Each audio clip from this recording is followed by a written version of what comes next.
Alright, what's up everyone? In this video, we're going to be talking about draft strategy for this upcoming fantasy basketball draft of yours for this season. I just did my first mock draft, and I wasn't too thrilled with it. It kind of caught me off guard because ESPN just updated the rankings with the order of the players, so I wasn't expecting that when I did it. It was the first time I did it on Monday. I guess they update on Monday, so it was the first time I did it since they updated, and it kind of caught me off guard, which was a good thing because if you do watch my first mock video, you, you're just gonna see how it's a good thing to get some practice so you know who's where, especially when this updates. Now I don't think it's gonna update again before the season starts. I think ESPN updates it every 2 weeks, so maybe right before the season starts, it might get a new update. But for the rest of this week and all next week, this guide should be very helpful. Now, moving on, what I'm going to talk about first is my strategy going into this year's draft. So, let's see. I personally want to go guard in the first 2 rounds, and the reason why is if you look at all these guys' stats, really good stats across the boards up to Doncic, Harden, Lillard, Curry, Young. I don't know why Ben Simmons is 12, to be honest with you. That's a head scratcher to me. But even Russell Westbrook, who I know he's 32, but he still puts up massive amount of numbers, and Devin Booker's a 2. But just going back to the first round picks and Westbrook and Booker that are second round picks, I feel like you can't get much better than going back to back guards in that kind of situation because um, after, and I do want to say, I know Steph Curry is 32, so that's a little worrisome also. So you don't know how good he's going to be this year, especially he played in 5 games last year and it wasn't that great, but it was only 5 games. And like I just said, Westbrook is 32 as well. So I could see why you might be cautious towards those 2 players. But I personally still would go guard because after that you have Gilchrist Alexander, who's moved up into the second round. So I personally wouldn't touch him there because his potential should have been a top 25 player. But I guess everyone caught on that he's the only guy in OKC now, so he's going to get the bulk of action. So people were drafting him in the third and fourth rounds, trying to get like that top 25 production out of him. But now that people are drafting him in the first 2 rounds, there's like I would be hesitant to expect that from him. Drafting him in the third and fourth round, if he doesn't hit those numbers, well, it was a third or fourth round pick. And you could have lived with that because you would have had 2 better guys on your team as well. But if you're going to take him in the second round, he needs to produce. You need to be sure about that pick. Um, Also, Kyrie Irving, he misses a lot of games. Great stats across the board, but he misses a lot of games every year. After that, into the third round, you have Drew Holiday, which I don't know how he's going to blend with the players in Milwaukee, and I'm personally just not going to take a flyer on him. Especially for me personally, I would prefer my guards to have great free throw percentages. Like if you back up to the first round, minus Doncic, you have Harden, Lillard, Curry, all very, very, very good, and Trae Young as well. And then you move to the second round, and you have Westbrook, who isn't the best, but still gives you great whole numbers, which is why he's so far up there. Now, as far as the rest of these guys go, I think Ja Morant, D'Angelo Russell, let's see, De'Aaron Fox, and Malcolm Brogdon are great number 2 point guards. And if you want to make them your number 1, go for it. And maybe you want to take 2 of them to get the to bulk up your guards in that regard. But for me personally, I would prefer to go like ideally in a perfect draft for me. If I get like the 8th overall pick, I've been doing this a lot. I've been getting Trae Young with my 8th overall pick, and then going back to the 12th overall pick, I'll get Devin Booker. And I've really been enjoying getting those 2 together because then I would move on to the next part of my draft strategy. But I'm just going to stick with point guards for right now. Now, if you can get a point guard in the first 2 rounds, get them, and then I would highly recommend getting someone along the lines of like if you have him drafting and you've been safe so far, John Morant would be a really good one to go after. I just don't know how much he's going to improve going into his second year. He's had a long off season, so he can very well hit all of these numbers, but I don't know how much he's going to improve. D'Angelo Russell is going to be on the fast as of last year. He was on the fastest team, and I don't see what's going to change this year. So I don't expect anything less than him putting up these numbers. I don't know why people are staring away from him just because they drafted Anthony Edwards, who's still just a rookie.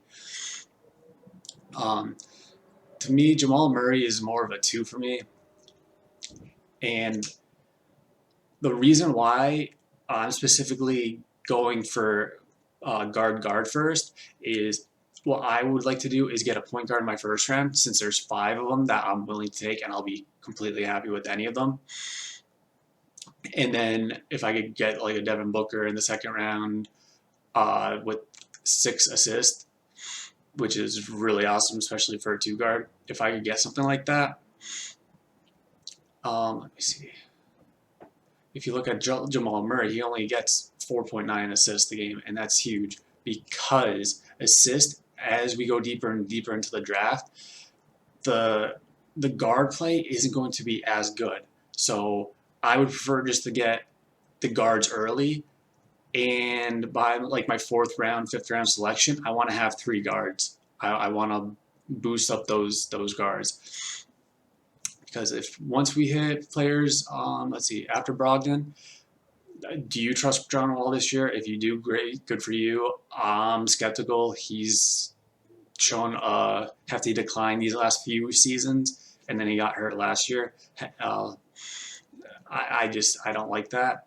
I'd rather have him prove it, and then maybe next year I would go for him, but not this year. Dennis Schroeder, he's listed as point guard, but let's face it, LeBron's the point guard on the Lakers, and even if he gets 30 minutes a night, LeBron's running the show. So six assists is going to be hard for Schroeder to get, in my opinion. Like all of his production is going to fall off. Now you have Devante Graham, who I feel like can still hit these numbers, but his field goal percentage is going to kill you, first off. And then they have LaMelo Ball just sitting on the bench, waiting to start. Like, you don't draft a guy number 3 overall and just sit him. So, and apparently MJ loves Rozier. So of the 2, I would say Graham would be the one to stay away from. Now you have Lonzo Ball, who doesn't give you much in the terms of points, gives you decent rebounds, decent threes, but his free throw percentage is going to kill you. So this is kind of what I mean when I say guard play is going to start. Your guard play is going to suffer after Brogdon. You also have players like Mike Conley, who's good but aging. Eric Bledsoe, which I don't know what to expect from him this year on the Pelicans. Ricky Rubio would be a nice little guy to get. His stats aren't bad all around, but like by no means a great point guard to have. And as you look, let's look at the assists. Here we go. You have Dejounte Murray, who's projected at 6.6, but then look at the rest of these assist guys. You don't want that for your guard play. You want 5+. Like Patrick Beverley gets 5, but I mean, I probably wouldn't touch him anyway. But that's the next guard who will get you a decent amount of assists. So that's why I feel like guard play is very important this year. Even though there's so many great point guards and guards in general in today's game and heading into fantasy this year, after the first couple rounds, I feel like there's a huge drop-off. Now let's talk about let's talk about big men. Outside of Anthony Davis, I'd be skeptical to take anyone else in the first round, which is another reason I would go guard in my first 2 rounds. The Joker is a great player to have, but I would never take him in my first round. He's not someone I want to build a fantasy team around personally, even though he gives you great stats, don't get me wrong. I do think he is overrated as a fantasy basketball player. Now, Karl Anthony Towns, he's kind of getting that injury prone label. Last year he missed a significant amount of time, and if memory serves me right, I'm pretty sure he's missed games in all of his seasons so far. And when he's healthy, he's the best big man to have, the best center, which is why he's a top five pick. That's why he's ranked number 5 right now in these rankings. But the durability is a question, and that's why I'm personally going to stay away from him in general, unless he falls to like 8 or 9, and all the point guards are gone. Then I would take him. Anthony Davis, especially for category leagues, which is what I'm talking about, he's the only guy I would consider taking in the top 5. But and it's because his stats are so great all around the board. He's going to get you a 3. He's going to come close to leading the league in blocks. Going to get you he's going to be close to double-digit rebounds. He's going to be in the top 10 in points per game. And he's going to give you great percentages all around. Just a great fantasy player to have. But I would rather take less value to get my point guard now, because I can make up a lot of those stats later.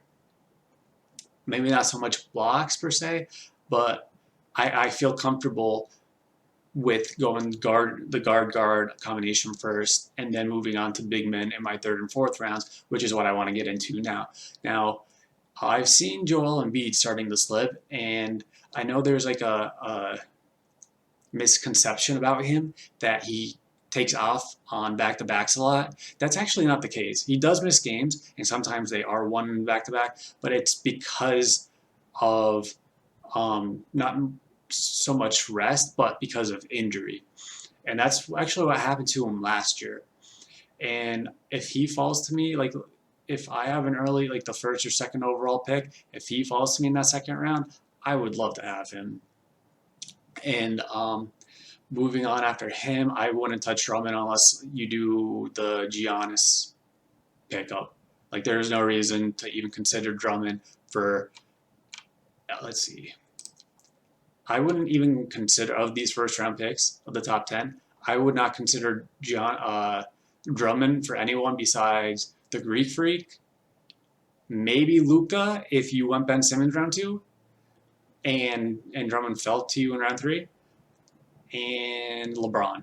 Those are the only 3 I would even consider him. After that, he could fall to rounds 4, 5, 6. I don't care. I'm not touching him with that free throw percentage. But moving on to the rest of these guys.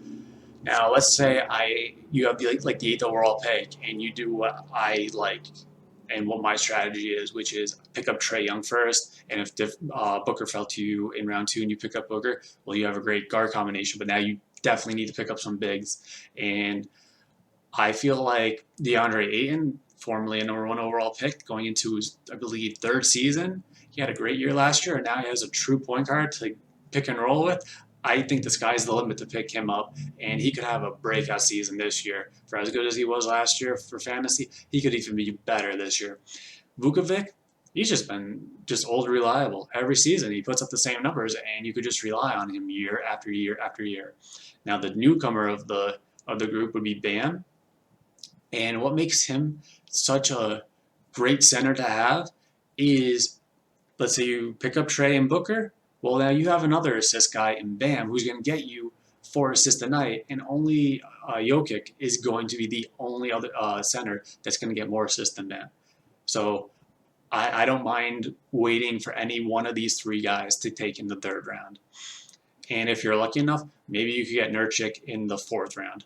Like, there's so much great value in the 3rd and 4th rounds for big men that I'm willing to pass up on big men altogether in the first 2 rounds, and I wouldn't even bat an eye, because DeAndre Ayton and Bam, probably not Book, but Ayton, Bam, and Nurkic can have just as good of seasons as Joel Embiid, who's probably going to go in the early 2nd round. And I also wouldn't mind picking up in the 4th or 5th round Sabonis or John Collins. Like, John Collins got great percentages, and he's going to be close to a 20-9 guy, and he's going to get you a block a game. I don't mind that at all. Now, after Collins, after the 5th round, though, all these guys are very questionable for me outside of Valanciunas, who's going to give you a good stat line. But Porzingis is injury prone. Mitchell Robinson has Thibodeau as head coach now, and unless you're solely going to draft Robinson 4 rebounds and 4 blocks, I don't think it's worth taking in the 5th round. Even if that's all you are looking for, I do feel like there's going to be better value in the 5th, 6th, and probably even 7th rounds. Let's see. You have Whiteside, who's going to be in a timeshare, I believe, with who is it? Oh my God, Rashard Holmes. Those two are going to be battling for minutes on the court. So, like I said, outside of Valanciunas, Clint Capella, you don't want with this free throw percentage. Christian Wood wouldn't be a bad one to pick up, especially if it gives you 18, 9, and 1.2. Good percentages. Al Horford had a horrendous year last year, but his ESPN player ranking was still really good. I think it was like 81st overall. I can't remember the exact number, but for as bad of a year he had last year, I wouldn't mind taking him this year because it's going to be better in Oklahoma City, especially with just Shea on that team. That's all that they have. LaMarcus Aldridge has actually been falling a little bit, which is understandable. He's getting older. Still puts up good numbers, though. I don't mind his numbers at all. Let's see. Just all around, Plumlee wouldn't be a terrible choice. I don't know too much about his position in Detroit this year.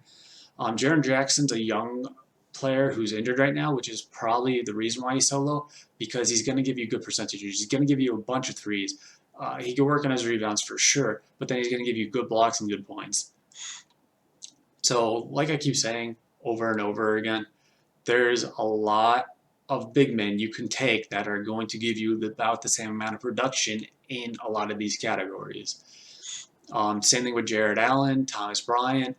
DeMarcus Cousins is a huge what if. If he comes in healthy, 2 years ago in Golden State, he was only averaging 25 minutes a game, and he was putting up these stats. I don't mind these stats. If he can give me a 1-1-1, 1-3, 1 block, and 1 steal, along with close to 4 assists and a bunch of rebounds, decent points, good percentages, that's a steal right there, folks.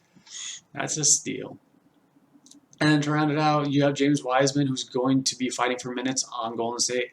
Everyone projects him to start. You don't take a number 2 on Golden State and not start him unless he's really, really bad. And that could be the case, but sooner or later he's gonna be played.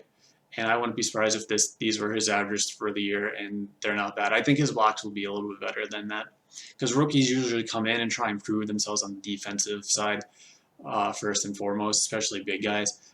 And then that's why in the first couple seasons of a big man's NBA career are probably his best shot blocking years, which is kind of the only reason Wiseman's the only rookie I would consider drafting this year. But that's just my preference. Like if you want to go for Anthony Edwards or LaMelo Ball, if you believe in those guys, go for it. But I personally would stay away from them until I see what they can do. And then the last 2 big guys I would consider. Look how deep these guys are. Aaron Baines, who's going to be starting for Toronto, and Wendell Carter Jr., who I talked about in a previous video.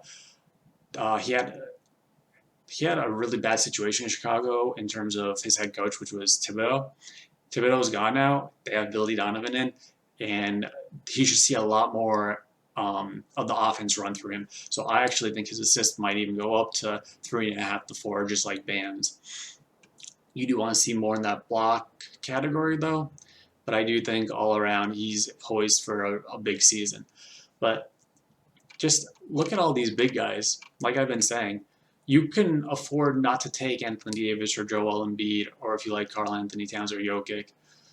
You can pass on all those guys and still get solid percentages in the 4th, 5th, 6th rounds, 7th, 8th round. Hell, even later in the draft, if you don't mind just having a double guy in someone like Jared Allen or Thomas Bryant, or taking a chance on DeMarcus Cousins or rookie James Wiseman. Or if you do want to take a chance on Baines or Carter. So, like, to me, this year, it's filled with bigs. Now, I don't want to really talk too much about power forwards because they're pretty much centers anyway. But I will say Siakam would be a nice pickup for round 2. I will I've had him in quite a few of my mock drafts, and I don't mind that because he gives you good numbers all around, and he's almost a 2-1-1 guy with good percentages. So I don't know why he is falling to the late second rounds. He's a really good pickup. And I don't think I have anyone else I really want to talk about for the power forward position. Now, for me, I'm going for the small forward position last in my league because I want to fill up and I want to have good guard play and good big play. Now, the wings, though, the the drop off is going to happen. Like, you're going to have the Greek Freak, you're going to have LeBron, and possibly KD and Tatum. So I'd probably say like Greek Freak and LeBron's tier 1, KD and Tatum are tier 2, and then you have Butler, Leonard, Paul George, and even Ingram, and possibly even Harris for like a tier 3. And they're going to give you a lot of the same stats. But like moving down into the later rounds, I don't mind if I have to. I wouldn't mind having. I don't want to take Gordon Hayward, but I would. I wouldn't necessarily. It wouldn't kill me to take him in the 6th round, but I don't believe in him this year. I don't even believe in him as a player anymore, and I'd rather have him prove it to me than taking a risk on him this year. But getting back onto the point, I like the wings. I like how deep this wing, just how deep the players are at the small forward position this year. Now, there's a lot of concern here as well, but if I'm going to take a risk on any position, it's going to be small forward play. And starting off, so like for like the first 4 or 5 rounds, I'm going to get my guards, I'm going to get my bigs. But for that small forward position, I wouldn't mind taking Covington, depending on who I take in the first couple of rounds. More likely than not, I'm going to get a point guard. And guess what?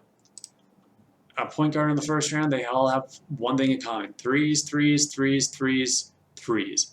Assist, assist, assist, assist, assist. Oh, okay, Curry's isn't that great, let's be honest. But the rest of them, great assist. Those are the 2 things they have in common.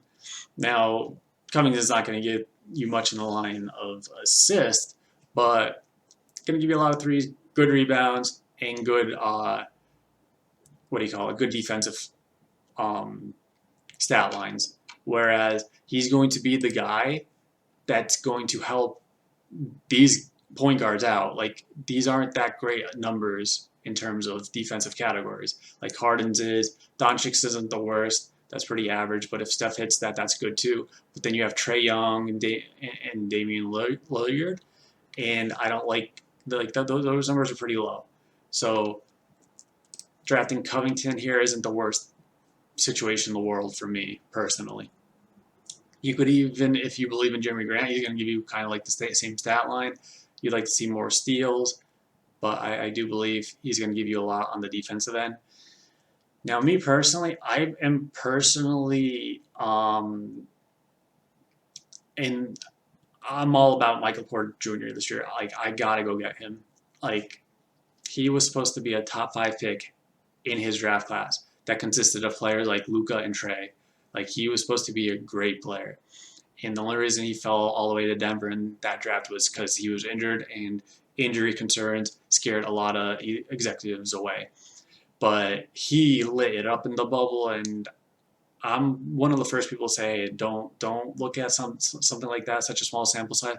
But he killed it to the point where it's hard not to at least take the risk on him, and especially in the 5th or 6th round, you don't mind taking that risk. Like, if you're going to take Kevin Durant in the 1st round, well, that's a huge risk. You could lose your league in the 1st round if you choose wrong. But in the 6th round, it's a risk, but you should have your top echelon players already picked. And if they're safe players, you shouldn't mind taking a risk in the 6th round. It's not going to end your season if he doesn't pan out. Or if you take a risk on someone else, like DeMarcus Cousins as a big, or something like that, then you shouldn't be worried about that. You should always be looking for the safe pick.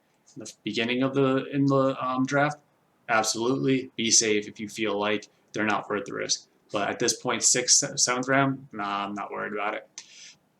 Another thing I want to bring up, there is like a lot of depth here.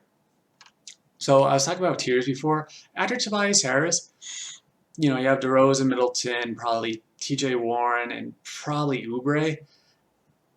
You could even throw in Gordon Hayward in the tier, what is that, tier 4 or tier 5.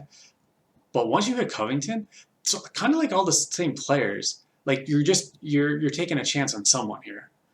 You're taking a chance on whether it's Michael Porter Jr. staying healthy and trying to have a big season that way, or Jaylen Brown, just because he's on a stacked Celtics team. I wouldn't take a chance on LeVert just because simply KD's on back now and Kyrie is on the team. But I don't understand why Wiggins is so low. A couple seasons ago on Minnesota, he was like a round 4 player. Now he's going in the 10th round. Like I'm sorry, but like this is way too low for him. He's going to be on a fast-paced team like he was on Minnesota, and he should easily crack all these numbers. Easily. Moving on, Hachimura is someone who scored 14 points a game, I think, last year. Like these are projections for this year, so the 15 is inaccurate for last year. But I do believe he scored like 13, 14 points last year, and he did it on such a lousy 3-point percentage. If he picks up a 3-point shot this year, he's going to be lights out. There's a lot of depth there. Both Bogdanovics, I wouldn't mind taking either one of them. I don't understand why either one of them are so low, especially if the top one is Bojan's going to get you close to 19, 4, and 2 with a bunch of threes and good percentages. Now, Bogdan is now on the Hawks, and Trey's going to get him a lot of open looks. Like I do feel like he's going to be able to get at least 2.3 threes a game. He should be even closer to 3, to be honest. And if he does that, I do think his points are going to spike up to 18, like his brother. And now also coming down deeper, you do have players like R.J. Barrett. R.J. Barrett last year, he averaged 14, 5, and 2. He's only 20 years old this year. Last year, he was a 19-year-old rookie. He had a lot of time this offseason to bulk up, to get, just to improve his game and to shoot the ball better, because that was a big focal point I noticed when I was looking at his stats on a different video. He can immensely improve in this off-season heading into this upcoming season. Plus, the Knicks are just going to go all in on him. Like, there is no one else on that team. Let's see. And pretty much, okay, these guys aren't that great, but I do want to point out OG Anunoby. He's also a young player who can break out. He's been starting for Toronto the last couple of years. Now they lost some players. And if he doesn't break out this year, this is the year he's either going to break out or kind of bust in terms of fantasy relevance, because I don't feel like he's been improving every year, and then there's going to be a point where he's either going to burst out or he's just going to be what he is. So for 161, you could get him in the 10th, 11th, 12th rounds. Now, I probably wouldn't take anyone else among this position, but like I said, between Covington, I feel like you're going to get kind of basically the same value in terms, like, if you're going to tier these players, you're going to get the same kind of value from Covington all the way to the Bogdanovic brothers. You probably throw in Barrett in there and one or two other players that I might not have mentioned. So I don't mind trying to hit a home run with some of these later round guys, especially since there's a lot of young guys and a lot of unknown guys here who can just easily break out. Any one of these guys can break out. Porter Jr. if he stays healthy. Hachimura if he gets a 3-point shot. Wiggins, like, he's still a great offensive talent last time I checked. So what's going on with him? I'll even get Gallinari. Like, I know he's not starting for Atlanta, but he's going to put up decent numbers. I don't think he'll put up these numbers, but he should put up decent numbers. The Bridges, still, like, they're still young and developing. Bogdanovics, both of them are in good situations, better than last year. At least the one on the Hawks is. So that was pretty much the way I'm looking at this year's draft. Now you can, like, let's say you don't like that strategy, and that's perfectly fine if you don't. Let's say you want a big, and let's say you're drafting pretty high. If you, let's say you can get an Anthony Davis in the probably third, fourth overall pick, that's perfectly fine. You can easily do that. You could easily pair him with Siakam and go big, big. Or if you really like Shea, if you really think he's going to be a top 10 player this year, go for him in the second round. I wouldn't draft him that high, but if you believe, go for it. Because one of these players have to drop. If you get the third or fourth overall pick, Siakam has to drop, Beal has to drop, Booker, Embiid, even Westbrook. One of these guys are going to drop, maybe even Tatum. If you compare up Anthony Davis with any of these guys, I wouldn't mind that, not one bit. But let's just say Siakam, since he's just not he's not a sexy pick. You know, no one wants a Siakam on their team unless you're a Raptors fan. So let's say you go big, big. So you got your center in Davis, you got your power forward in Siakam, right? Now we got to go. We kind of have to go guard here, right, guys? And that's perfectly fine. You could easily go. I feel like you're going to get the same player between Donovan Mitchell, who you could take in the third round, or Jimmy Butler, you could take in the third round if you slips a couple spots. Donovan Mitchell, Jamal Murray, and Zach LaVine's far down here. But if you look at his stat line compared to Mitchell, they're one of the same player in my mind. There's not much of a difference there. So you can easily bulk up that way if you want to go big, big, and then guard with your next two picks. Or let's look at the point guards. You could also go with Ja Morant. I don't mind D'Angelo Russell. I keep seeing him drop in mocks. So probably a lot of you guys don't like D'Angelo Russell, and that's okay. But then you also have some other good point guards. Like if you believe in Larry, but he's aging to me, I wouldn't touch him this high. Van Fleet, who just got paid, so he's probably going to be motivated to live up to contract expectations. De'Aaron Fox and Brogdon. That's probably where I would round it out.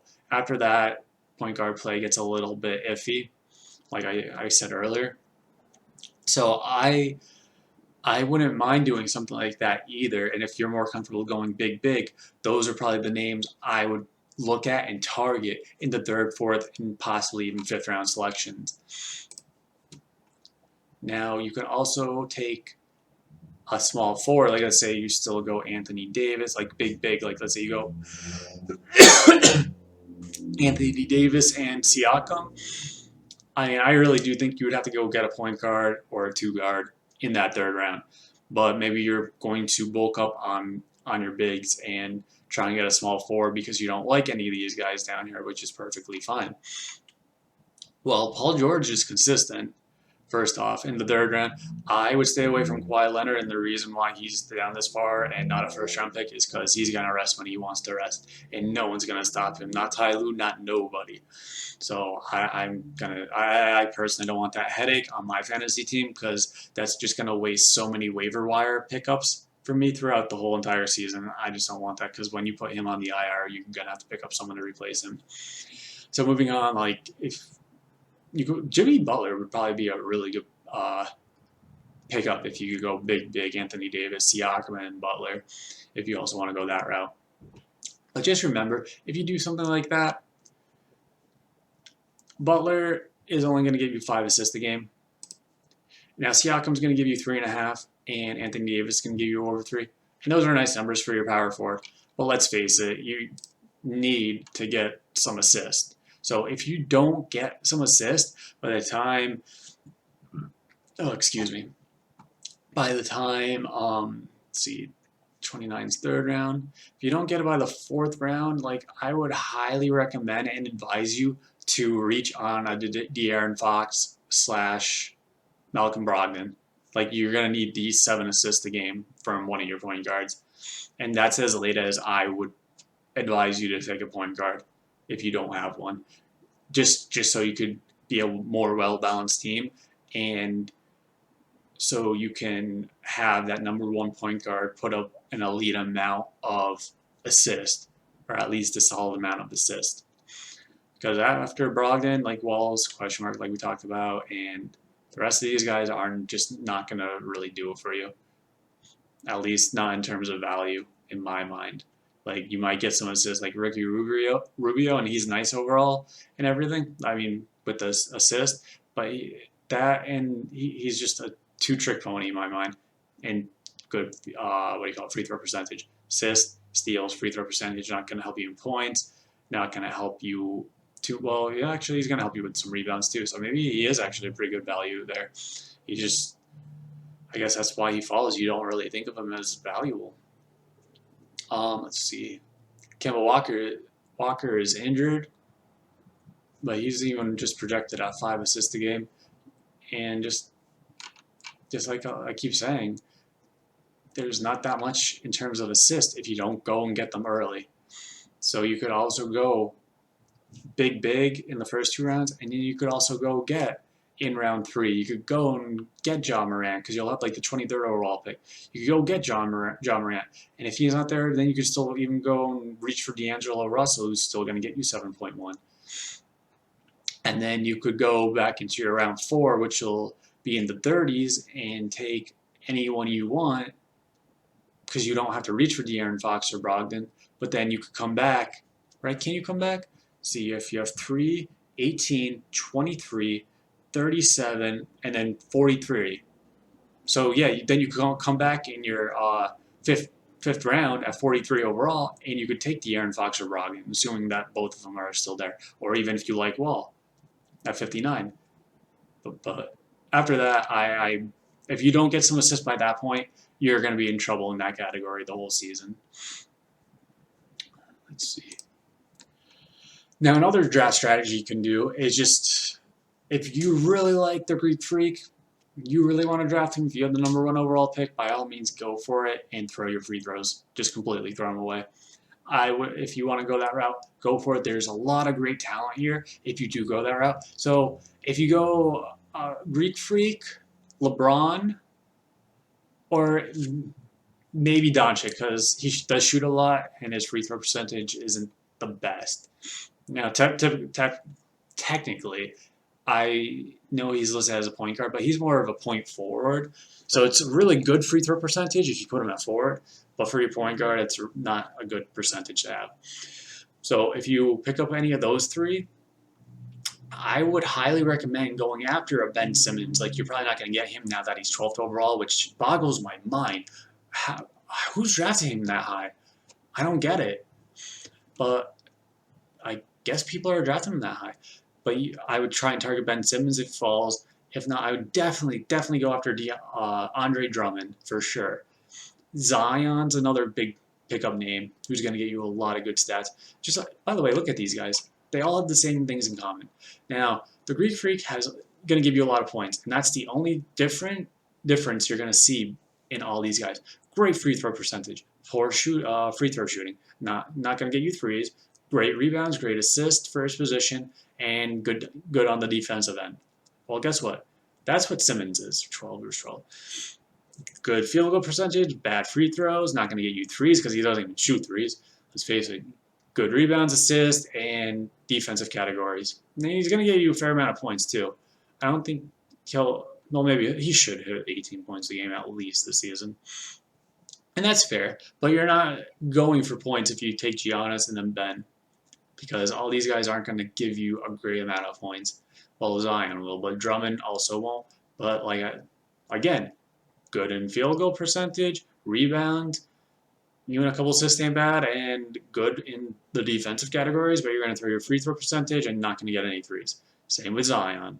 Good free throw percentage, not that great in free throws, not going to get you many threes, and good with rebounds, pretty okay with assists, good in the defensive categories. But I mean, if he hits 28 points a game, well, you're in business. If you get someone who scores 29 with Giannis and 28 with Zion, and then you have Drummond and possibly Ben Simmons, that's a really good lineup.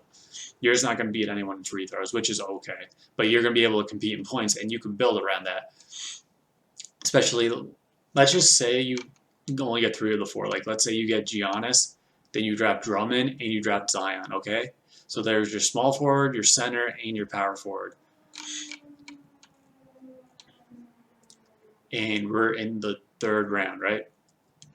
Well, now you could easily pick up a Donovan Mitchell, D'Angelo Russell, even a Chris Middleton if you're interested in him, a Nurkic.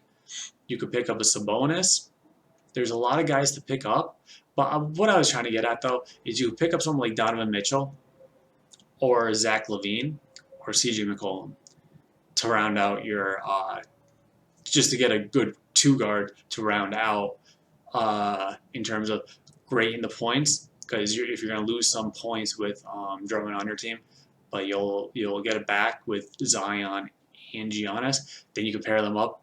Now, someone like Mitchell will get you some decent steals, but he'll just round out your team pretty well. Like he'll give you 4 rebounds, 4 assists, a lot of points, good percentages, and 44% for a two guard is pretty good. Like you'll be able to live with that.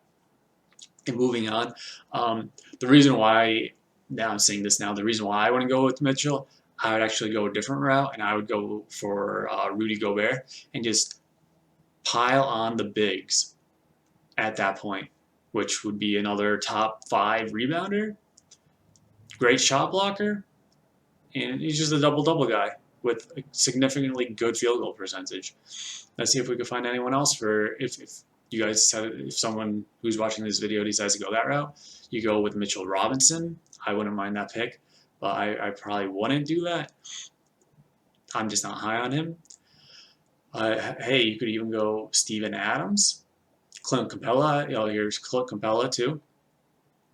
So if you go that route and just completely throw free throws, there's a lot of great players there. I would just try and advise you again to try and get that number 1 point guard at some point in your first 5 or 6 picks. So that once you hit Brogdon, it's all downhill after that. Just remember that, guys. It's all downhill. And I see Darren Fox. Brogdon's at 53 overall. So in one of your top 5 picks, you got to go after that point guard. You got to get that point guard for sure. I think that's pretty much all I have for you guys. So there's 3 different strategies. My strategy, the complete opposite of my strategy, and then a strategy I wouldn't do in terms of throwing free throw percentage and trying to build my defensive categories. So my just advice to you is go into a mock draft, see who's where, see who you like and who you like and where they're at. And then also see who you don't like and where they're at. And try and build like a blueprint to your draft. You don't need to follow it to a T, but just have an understanding of who is going to be where and how you want to attack the draft, on how you think you're going to win a championship in this draft. What is the best strategy for you? And what players do you believe in? I showed you what mine is, and it works for me. So hopefully you either follow my advice one way or another, or you come up with your own draft strategy and it works for you. All right, guys, that's all I have for you. So I hope you enjoyed this video. Please give me a like and a subscribe if you find it valuable or informative. I'd really appreciate that because I want to keep continuing to create more videos and putting them onto my channel for people to see. All right, guys, that'll be it. Have a good one.